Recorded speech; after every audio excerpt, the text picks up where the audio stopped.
May I coming sir? ಈಗ ಹೆಣ್ಣು ಮಕ್ಕಳ ಶಿಕ್ಷಣ ಬಗ್ಗೆ ಕಾರ್ಯಕ್ರಮ ಇದೆ, ಎಲ್ಲರೂ ಬನ್ನಿ.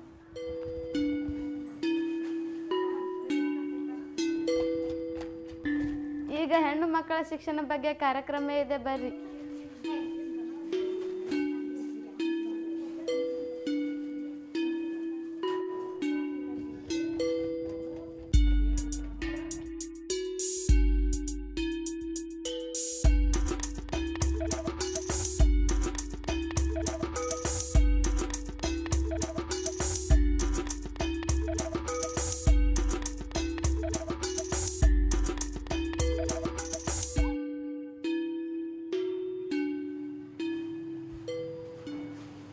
ಬನ್ನಿರಣ್ಣ ಬನ್ನಿರಣ್ಣ ಬನ್ನಿರಣ್ಣ ಬನ್ನಿರಣ್ಣ ಬನ್ನಿರಣ್ಣ ನಾವಾಡ ನಾಟಕವ ನೋಡಿರಣ್ಣ ಬನ್ನಿರಣ್ಣ ಬನ್ನಿರಣ್ಣ. ಈ ಒಂದು ಸಮತಾ ಯೋಜನೆಯ ಕಾರ್ಯಕ್ರಮ ನಾವು ತೆಗೆದುಕೊಳ್ಳೋಕ್ಕೆ ಮುಖ್ಯ ಕಾರಣ ಏನಪ್ಪ ಅಂದರೆ, ಸಾಕಷ್ಟು ಸಂಶೋಧನೆಗಳನ್ನು ನಾವು ನೋಡಿದಾಗ ಈ ಒಂದು ಹೆಣ್ಣು ಮಕ್ಕಳನ್ನು ಶಾಲೆಯಲ್ಲಿ ಇಡುವುದು ಅವರಿಗೆ ತುಂಬ ಸುರಕ್ಷಿತವಾದ ಒಂದು ಜಾಗ ಇರ್ತದೆ. ಯಾಕೆ ಅಂತಂದರೆ HIV ಅಥವಾ ಬೇರೆ ಯಾವುದೇ ರೀತಿಯ ತೊಂದರೆಗಳಿಂದ ಮಕ್ಕಳನ್ನು ಸುರಕ್ಷಿತವಾಗಿ ಇಡಲಿಕ್ಕೆ ಮತ್ತು ಅವರ ಶಾಲೆಯನ್ನು ಮುಂದುವರಿಸಲಿಕ್ಕೆ ಇದು ಅವರನ್ನು ಶಾಲೆಯಲ್ಲಿರುವಂಥದ್ದು ತುಂಬ ಒಂದು ಒಳ್ಳೆಯ ಕೆಲಸ ಆಗಿರ್ತದೆ.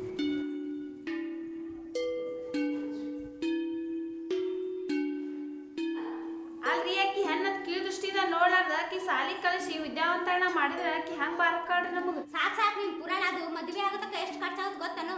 ನಮ್ಮಲ್ಲಿ ಈ ಒಂದು ಬಾಲ್ಯ ವಿವಾಹ ಮಾಡುವುದು ಕಾನೂನಾತ್ಮಕವಾಗಿ ಸರಿಯಿಲ್ಲ, ತಪ್ಪು. ಆದರೂ ಕೂಡ ಸಾಕಷ್ಟು ಕುಟುಂಬಗಳು ಈ ಭಾಗದಲ್ಲಿ ತಮ್ಮ ಮಕ್ಕಳಿಗೆ ಬಹಳ ಬೇಗನೆ ಮದುವೆ ಮಾಡ್ತಾ ಇದ್ದಾರೆ. ಹೆಣ್ಣೆಂದರೇಕೆ ಮೂಗ ಮುರಿಯುವಿರಿ, ಹೆಣ್ಣಿಲ್ಲದೆ ಲೋಕ ನಡೆಯುವುದೇ, ಹೆಣ್ಣಿಲ್ಲದೆ ಲೋಕ ನಡೆಯುವುದೇ, ಒಂಟಿಗಾಲಿನ ರಥವು ಎಳೆಯುವುದೇ. ನಾನು ಈ ನೀವ್ರಿಗೆ ಅಂತ ಹಳ್ಳಿಗೆ ಬರ್ತಿದ್ದೆ ರೀ ಸರ್. ಆವಾಗ ಭಾರತಿ 8th ಕ್ಲಾಸಿಗಿದ್ಲು. ಆವಾಗ ಆಕಿನ ಜೊತೆ 1 to 1 ಮಾತಾಡ್ದಕ್ರೆ ಗೊತ್ತಾಯ್ತು ಸರ್ ನನಗೆ ಎಂಗೇಜ್ಮೆಂಟ್ ಆಗ್ಯದ ಅಂತೇಳಿ. ಒಂದು ಹುಡುಗಿಗೆ ಮದುವೆ ಆಗೋ ಪ್ರಕಾರ 18 ವಯಸ್ಸು. ನನ್ನ ಪ್ರಕಾರ ಹುಡುಗಿ ಮದುವೆ ಆಗೋದು 14-15. ತಡ ಮಾಡಿ ಮದುವೆ ಆಗುತ್ತಂದ್ರೆ 18 ರೀ. ಲವ್ಕರ್ ಮದುವೆ ಮಾಡ್ಕೊಂಡು 14 ವರ್ಷ. ಎಲ್ಲರೂ ಓಡೋಣ ಮಂದಿ ಎಲ್ಲ ಒಂದ್ರ ತೊಳಗೆ ಒಂದು ಆತ ಮಾಡಿಕೊಡ್ರಿ ಮದುವೆ ಅಲ್ಲತ್ತೀರಿ. ನಮ್ಮವನು ಮಾಡಿರತ್ತೀರಿ ಮದುವೆ ರೀ. ನಮ್ಮವ್ವ ಮಾಡಂಗಜಿ ರೀ. ಇಕ್ಕಿನೂ ಹೊಲ ಅಂದೋಡ್ರಿ, ಎಲ್ಲ ನಮ್ಮ ಅಪ್ಪರು ಹೊಲ ಅಂದ್ರಿ. ಜೀವನದಲ್ಲಿ ಆಗುವಂಥ ಅನಾಹುತಗಳ ಬಗ್ಗೆನೇ ಅವ್ರಿಗೆ ಜಾಸ್ತಿ ತಿಳಿಸ್ಕೊಟ್ಟಿರಿ ಸರ್. ಅಟ್ಲೀಸ್ಟ್ ಏನೂ ಕಲ್ತಿಲ್ಲಪ್ಪ ಅಂದರೆ 10th ತನಕ ಶಾಲೆ ಮುಗಿಸಿ ನಂತರನೇ ಅದ್ರ ಬಗ್ಗೆ ಹಾಕಿ ಭಾರತಿನೇ ಮದುವೆ ಮಾಡ್ಕೊತಾನೆ, ನೀವು ಮದುವೆ ಮಾಡೋಂಗಿಲ್ಲ ಅಂತೇಳಿ ಅವ್ರಿಗೆ ಹೇಳಿದ್ದಾರೆ ಸರ್. ಅನಾಜಿ ರೀ ನಮ್ಮಲ್ಲಿ ರೀ ನಮ್ಮ ಮಮ್ಮಿ ಮಾಡ್ಬೇಕಂದಿರಿ ಅವ್ರಿಗೆ ರೀ. ಅವ್ರು ಬಂದ್ರಿ ಬರ್ನಗಜಿ ರೀ. ಇವ್ರಿ ಬ್ಯಾಡ ಅಂದ್ರೂ ಒಟ್ಟ ಕೇಳಲ್ರಿ ಅವ್ರಿ. ಒಯ್ತಾರ ಒಳಗೆ ಅವ್ರು ಒಯ್ತಾರನ್ನ ಗಜಿ ರೀ. ಅಳ್ಳತ್ತೀರಿ ಇವ್ರೆಲ್ಲ ರೀ.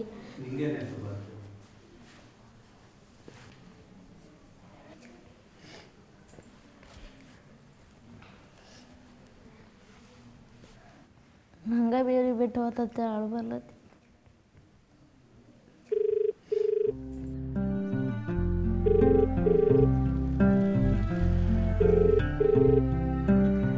ಹಲೋ, ಚೈಲ್ಡ್ ಲೈನ್ ಶಾಪ ಎಲ್ಲಿಂದ ಮಾತಾಡೋದ್ರಿ?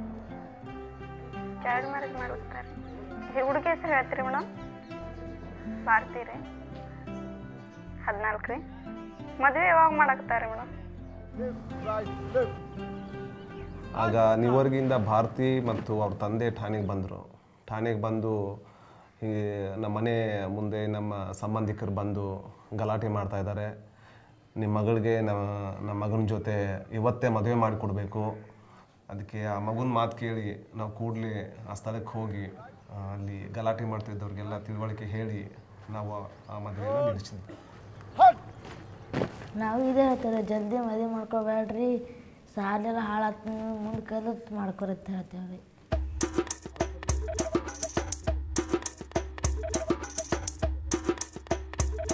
ಸಮತಾ ಕಾರ್ಯಕ್ರಮ ಸುಮಾರು 2 ವರ್ಷಗಳಿಂದ ನಾವು ಕೆಲಸವನ್ನು ಮಾಡ್ತಾಯಿದ್ವಿ. ಒಂದು ಮುಖ್ಯವಾಗಿ ಬದಲಾವಣೆ ಆಗದೇ ಇರುವಂಥ ವಿಚಾರ ಅಂತಂದರೆ ಹೆಣ್ಣು ಮಕ್ಕಳಲ್ಲಿ ಶಾಲೆಗೆ ಹೋಗುವಂಥ ಒಂದು ಹಂಬಲ. ಅದು ಮೊದಲು ಇತ್ತು, ಈಗಲೂ ಕೂಡ ಅವರು ಅದನ್ನು ವ್ಯಕ್ತಪಡಿಸ್ತಾ ಇದ್ದಾರೆ.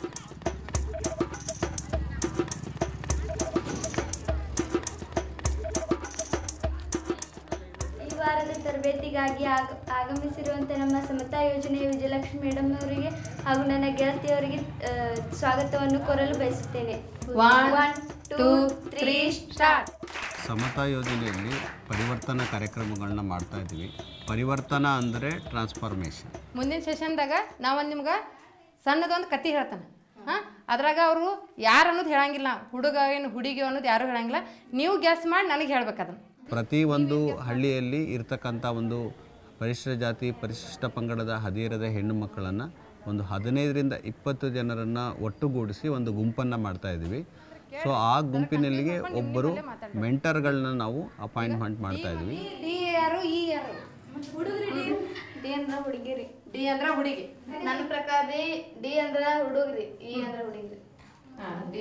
ಈ ರೀತಿ ಆಲೋಚನೆ ನಿಮ್ಗೆ ಹೆಂಗೆ ಯಾವ ರೀತಿ ಹೆಂಗೆ ಬತ್ತು? ನಮ್ಮ ಸಮಾಜದಾಗ ಹಿಂಗೆ ಐತೇನೆ.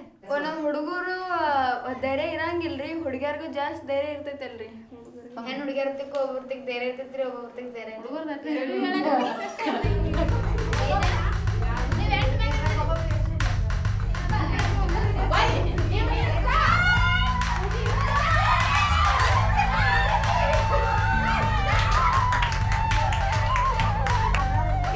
ನನ್ನ ಒಂದು ಅನಿಸಿಕೆಯಲ್ಲಿ ಈ ಒಂದು ಯೋಜನೆಯಲ್ಲಿ ಭಾಳ ಮುಖ್ಯವಾದ ಒಂದು ಪಾತ್ರವನ್ನು ವಹಿಸ್ತಾ ಇರೋರು ಔಟ್ರೀಚ್ ವರ್ಕರು.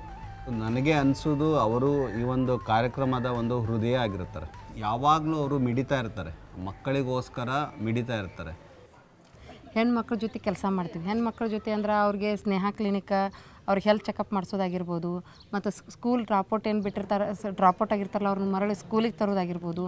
ಮತ್ತು ಅಲ್ಲಿ ಏನಾರ ಅವ್ರ ಸ್ಕೂಲೊಳಗೆ ತೊಂದರೆಗಳಿದ್ವು ಅಂದ್ರೆ, ಮನೆಯೊಳಗೆ ತೊಂದರೆಗಳು, ಸ್ಕೂಲ್ಗೆ ಹೋಗ್ಬೇಕಾರೆ ಏನಾರ ತೊಂದರೆಗಳಿದ್ದು ಮನೆಯೊಳಗೆ ತೊಂದರೆ ಮಾಡ್ತಿದ್ರಂದ್ರೆ, ಸ್ಕೂಲೊಳಗೆ ತೊಂದರೆ ಮಾಡ್ತಿದ್ರಂದ್ರೆ ಅದ್ರ ಬಗ್ಗೆ ನಾವು ಅವ್ರ ಜೊತೆ ಮಾತಾಡಿ ಆ ಸಮಸ್ಯೆನ ಬಗೆಹರಿಸಿ ಆ ಹೆಣ್ಮಗಳು ಸ್ಕೂಲಿಗೆ ಬರಬೇಕು. ನಾನು ಮೊದಲು ಸೇರಿದ ಉದ್ದೇಶ ಅಂದರೆ ಸಂಬಳಕ್ಕೋಸ್ಕರ ಸೇರಿದ್ದೀನಿ ಸರ್. ಈ ಕೆಲಸನ ಫೀಲ್ಡ್ನಾಗ ಇಳಿದ ಕೂಡಲೇ ಅನಿಸ್ತರು ನಾ ಸಮಾಜದೊಳಗೆ ಒಂದು ಏನು ಬದಲಾವಣೆ ಮಾಡಬೇಕು, ನಾವು ಕಲ್ತಿದ್ದು ವೇಸ್ಟ್ ಆಗಬಾರ್ದು, ಮತ್ತು ಇಷ್ಟು ದಿನ ಕೆಲಸ ಮಾಡೋದು ವೇಸ್ಟ್ ಆಗಬಾರ್ದು. ಎಂಜೊಳಗೆ ಇರ್ತಾವ್ರೆ 5 ವರ್ಷ 6 ವರ್ಷ ಇರ್ತವೆ, ಅದು ಮುಗಿದು ಹೋದ್ರೂ ನಾವು ಹೆಜ್ಜೆ ನಿರಂತರವಾಗಿ ಉಳಿಬೇಕು ಅನ್ನೋ ಸಲುವಾಗಿ ಒಂದು ಮನೋಭಾವನೆ ಬಂದರೆ ಸರ್. ನಾವು ಈ ಸಮಾಜದೊಳಗೆ ಬದಲಾವಣೆ ತರೋದಂದ್ರೆ ಸರಿ, ಈಗ ಒಂದೇ ಸತಿ ನಾವು ಇದು ರೂಢಿಯಿಂದ ಫಸ್ಟ್ ಹಿಡ್ದ ಬಂದಿರ್ತೈತಿ ರೀ ಸರಿ. ಈಗ ನನಗೆ ಹೆಂಗೆ ಬಂದಿರ್ತೈತಿ, ನಾ ಬೆಳೆದು ಬಂದಂಥ ವಾತಾವರಣ, ನಮ್ಮ ತಂದೆ ತಾಯಿ ಅವ್ರ ತಂದೆ ತಾಯಿ ಹಿಂಗೆ ಬಂದಿರ್ತೈತಿ ಅಲ್ರಿ. ಒಂದೇ ಸತಿ ಹಂಗೆ ನಾವು ಸಮಾಜದಾಗೂ ಒಮ್ಮೆ ಹೋಗಿ ನಾವು ಬದಲಾವಣೆ ಮಾಡ್ತೀವಿ, ನಮ್ಮಲ್ಲೇ ಬದಲಾವಣೆ ಮಾಡ್ಕೋತೀವಿ ಅಂದ್ರೆ ಸರಿ, ಒಮ್ಮೆ ಬರೋದಿಲ್ಲ ರೀ, ರೂಢಿಯಿಂದ ಬಂದಿರ್ತೈತಿ.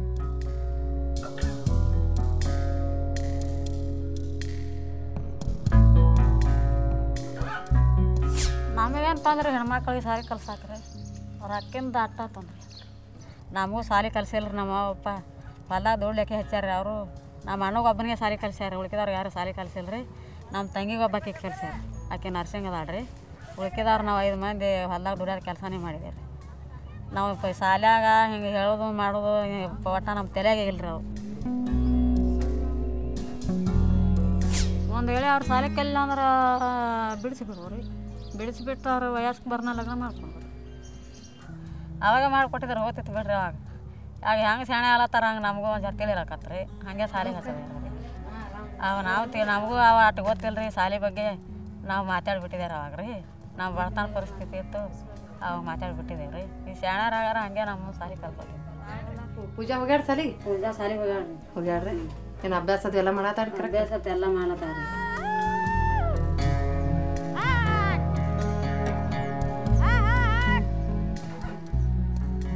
ಮುಖ್ಯವಾಗಿ ಈ ಒಂದು ಹದಿಹರೆಯದ ತಂದೆ ತಾಯಿಗಳಲ್ಲಿ ಏನು ಭಾವನೆ ಇದೆ ಅಂತಂತಂದರೆ, ಮಕ್ಕಳು ಶಾಲೆಯಲ್ಲಿ ಸರಿಯಾದ ರೀತಿಯಲ್ಲಿ ಅಂಕ ಗಳಿಸ್ತಾ ಇಲ್ಲ, ಅವರು ಶಾಲೆಯಲ್ಲಿ ಚಲೋ ಓದ್ತಾ ಇಲ್ಲ ಅಂದ ತಕ್ಷಣ ಏನು ಮಾಡ್ತಾರೆ ಅಂತಂದರೆ ಈ ಶಾಲೆ ಬಿಡಿಸುವಂಥ ಕೆಲಸವನ್ನು ತುಂಬಾ ಮಾಡ್ತಾರೆ.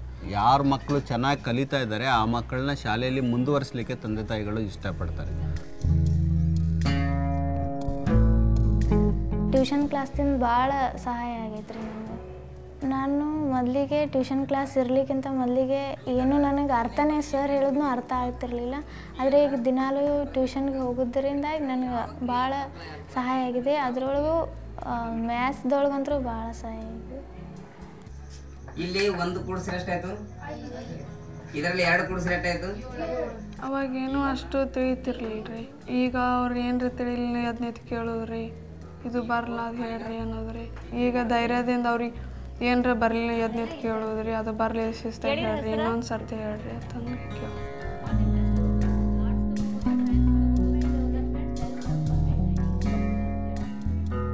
ಸಮತಾ ಯೋಜನೆಯ ನಮಗೆ ಮೊದಲು ಟ್ರೈನಿಂಗ್ ಕೊಟ್ಟರು.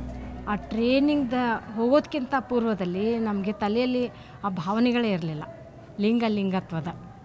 ಆ ತರಬೇತಿ ತಗೊಂಡು ಬಂದಾಗ ನಾವು ಸಂಪೂರ್ಣವಾಗಿ ನಾವು ಕ್ಲಾಸ್ ರೂಮಲ್ಲಿ, ಶಾಲೆಯಲ್ಲಿ, ಮನೆಯಲ್ಲಿ ಆ ಲಿಂಗ ಭೇದವನ್ನು ಹೋಗಲಾಡಿಸ್ಲಿಕ್ಕೆ ಸಂಪೂರ್ಣ ಪ್ರಯತ್ನವನ್ನು ಮಾಡಿದ್ವಿ. ನಮ್ಮ ಮನಸ್ಸಿನಾಳದೊಳಗೆ ಅದು ಬೇರೂರು ಬಿಡ್ತು.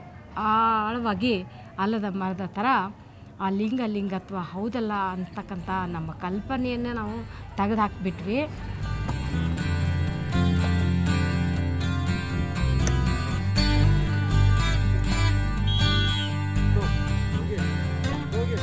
ಈ ಹೆಣ್ಣು ಮಕ್ಕಳ ಪರಿವರ್ತನೆ ಆದರೆ ಸಾಲುವುದಿಲ್ಲ, ಗಂಡು ಮಕ್ಕಳು ಕೂಡ ಅವರಿಗೆ ಪೂರಕವಾಗಿ ಮತ್ತು ಅವರ ಕೆಲಸದಲ್ಲಿ ಕೆಲವು ಸಹಾಯಗಳನ್ನ ಮಾಡುವುದರ ಮೂಲಕ ಹೆಣ್ಣು ಮಕ್ಕಳ ಅಭಿವೃದ್ಧಿಗೆ ಪೂರಕವಾಗಿ ಕೆಲಸ ಮಾಡಬೇಕಂತಂದರೆ ಅವರ ಒಂದು ಮನಪರಿವರ್ತನೆ ಆಗೋದು ಕೂಡ ಈ ಒಂದು ಕಾರ್ಯಕ್ರಮದಲ್ಲಿ ಮುಖ್ಯವಾಗಿರೋದರಿಂದ ನಾವು ಗಂಡು ಮಕ್ಕಳುಗಳ ಜೊತೆ ಕೂಡ ಹೆಚ್ಚಿನ ರೀತಿಯಲ್ಲಿ ಕೆಲಸವನ್ನು ಮಾಡಬೇಕಾಗಿದೆ. ನಮ್ಮ ಸಮಾಜದಲ್ಲಿ ಭೇದ ಭಾವ ಇದೆ ಸರ್. ಹಳ್ಳಿಗಳಲ್ಲಿ ಗಂಡು ಮಕ್ಕಳು ಒಂಥರ ಇರಬೇಕು, ಹೆಣ್ಣು ಮಕ್ಕಳು ಒಂಥರ ಇರಬೇಕು ಅನ್ನೋದು ಭೇದ ಭಾವ ಇದೆ ಸರ್. ಅದಕ್ಕಾಗಿ ಹೆಣ್ಣು ಒಂದೇ ಗಂಡು ಒಂದೇ ಅಂತ ಎಲ್ಲರಿಗೂ ಗೊತ್ತಾಗಬೇಕು ಅನ್ನೋ ಉದ್ದೇಶದಿಂದ ಪರಿವರ್ತನೆ ಮಾಡಿದೆ ಸರ್.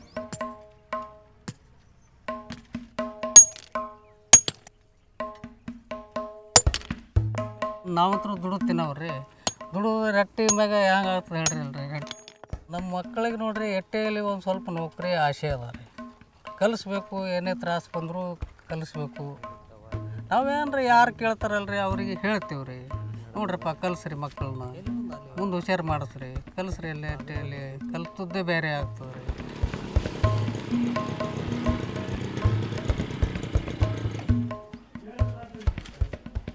ಮೊದಲಿಗೆ ಅಷ್ಟೇ ಸಾಕು ಬಿಡ್ರಿ, ಏನು ಕಲಿತೀರಿ ಹಿಂಗತ್ತಿದ್ರಿ, ಆದರೆ ಈಗ ಅಲ್ರಿ ನೌಕರಿ ಮಾಡಿರಿ ನೀವು ಅಂತೇಳಿ ಹೇಳ್ತಾರೆ. 10ನೇ ಮೇಲೆ ಕಲ್ತ್ಮೇಲೆ ಟೀಚರ್ ಆಗ್ಬೋದು, ಇಂಜಿನಿಯರ್ ಆಗ್ಬೋದು, ಇದೆಲ್ಲ ಆಗ್ಬೋದು ಅಂತ ಅಂದ್ಕೊಂಡಿದ್ದೀನಿ. ಅವಾಗ ನನಗೆ ಏನು ಮಾಡ್ಬೇಕನ್ನೋದು ಫಸ್ಟಿಗೆ ನನಗೆ ಗೊತ್ತಿರಲಿಲ್ಲ. ಹೋದ ಸಲ ಮಾಡ್ದತ್ನಾಳೆ ಟೀಚರ್ ಆಗ್ಬೇಕಂತ ಹೇಳಿದ್ದಲ್ರಿ. ಈಗ ಮೇಡಮ್ರು ಏನು ಹೇಳಿದ್ರಿ, ಅವ್ರವ್ರ ಸಾಮರ್ಥ್ಯ, ಆಸಕ್ತಿ, ಅವ್ರವ್ರ ಮಾರ್ಕ್ಸ್ ಇದ್ರ ಮೇಲೆಲ್ಲ ಇದು ಇರ್ತೈತಿ. ನನಗೆ ಅನ್ಸಿತ್ರಿ ಬ್ಯಾಂಕ್ ಮ್ಯಾನೇಜರ್ ಮಾಡ್ಬೇಕಂತ ಭಾಳ ಇರ್ತೈತಿ. M.Com ಮಾಡಬೇಕು.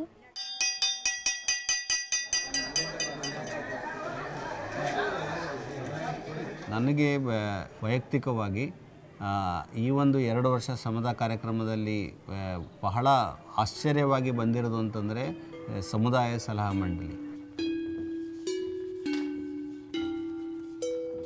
ಇವತ್ತಿನ ಕಾರ್ಯಕ್ರಮ ಏನಂತಂದ್ರೆ ನಾವು ಪ್ರತಿ ತಿಂಗಳು ಕ್ಯಾಬ್ ಅಂಥೇಳಿ ಒಂದು ಮೀಟಿಂಗ್ ಮಾಡ್ತೇವೆ. ಅದೇ ಥರ ಈಗ ಸಮುದಾಯ ಸಲಹಾ ಮಂಡಳಿ. ಎಲ್ಲರಿಗೂ ಶುಭ ಮುಂಜಾನೆ, ಶುಭಾಶಯಗಳು. ಈಗ ನಾವು ಮೊದಲನೇ ಬಗ್ಗೆ ಯಾವ ಅಜೆಂಡ್ ಹಾಕೊಳ್ಳೋಣ. ಕ್ಯಾಬ್ ಕಮ್ಯುನಿಟಿ ಅಡ್ವೈಸರಿ ಬೋರ್ಡಲ್ಲಿ ತಾವೇ ಮುಂದೆ ನಿಂತು ಎಲ್ಲ ಕೆಲಸವನ್ನು ಮಾಡ್ತಾರೆ. ಒಂದು ಮಿನಿಟ್ ಬರೆಯೋದ್ರಿಂದ ಹಿಡಿದು ಒಂದು ಮದುವೆಯನ್ನು ನಿಲ್ಲಿಸುವವರೆಗೆ ಮಾಡುವಷ್ಟು ಧೈರ್ಯ ನಮ್ಮ ಹೆಣ್ಮಕ್ಳಲ್ಲಿ ಬರ್ತದೆ ಅಂತ ನಾನೇ ಕೂಡ ಅಂದ್ಕೊಂಡಿಲ್ಲ. ಪರಿವರ್ತನಾ ಪ್ಲಸ್ ತಗೊಂಡಿಂದ ನಮ್ಮ ಸಮಸ್ಯೆ ನಾವು ಪರಿಹರಿಸ್ಕೊಳಕ್ ನಾವು ಆಗಬೇಕು. ಸಮತಾ ಕಾರ್ಯಕ್ರಮ ಮಾಡಿದ್ದೇದಕ್ಕಿದು ನಮ್ಮ ಹೆಣ್ಣು ಮಕ್ಕಳು ದಿಟ್ಟವಾಗಿ ನಿಂದಿರಬೇಕು. ಸಮಸ್ಯೆ ಹೆಂಗೆ ಬರ್ತಾವ ಹಂಗತ್ತರ ಎದುರಿಸ್ಕೊಂತ ಹೋಗ್ಬೇಕು. ಅದೇ ಸಮತಾ ಕಾರ್ಯಕ್ರಮ.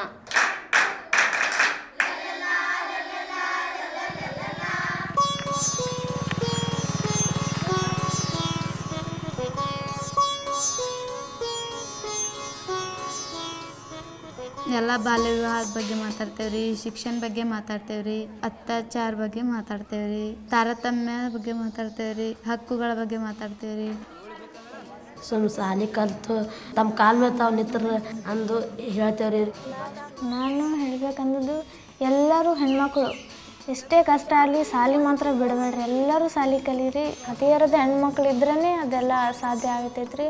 ಬದಲಾವಣೆ ಮಾಡ್ಬೇಕಂದ್ರೆ ನಾವೇ ಇರ್ಬೇಕು ರೀ ಅದ್ರೊಳಗೆ.